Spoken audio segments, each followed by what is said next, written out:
தவந்து போகிற குழந்தைங்களுக்கு எந்த மாதிரிலாம் ஸ்நாக்ஸ் கொடுக்கலான்னு சொல்லிட்டு தான் இந்த வீடியோவில் பார்க்க போகிறோம். ஒரே ஒரு மாம்பழம் எடுத்துக்கோங்க, அதில் பாதி கட் பண்ணிக்கோங்க.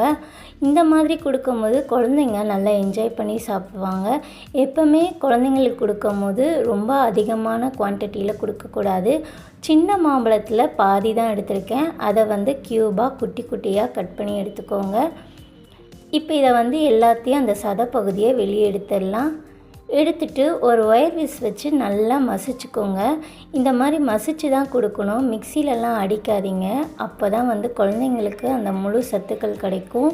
இப்போ ஒரு 2 டீஸ்பூன் போல் பால் சேர்த்துட்டு மிக்ஸ் பண்ணிக்கோங்க. இது காய்ச்சி ஆற வச்ச பால் தான். மிக்ஸ் பண்ணிவிட்டு இதை ஈவினிங் டைமில் ஸ்நாக்ஸ் மாதிரி கொடுத்தா கிட்ஸ் ரொம்ப என்ஜாய் பண்ணி சாப்பிடுவாங்க. நீங்களும் இந்த மாதிரி ட்ரை பண்ணி பாருங்கள். இந்த வீடியோ பிடிச்சா லைக் பண்ணுங்கள், ஷேர் பண்ணுங்கள், சப்ஸ்கிரைப் பண்ணிக்கோங்க.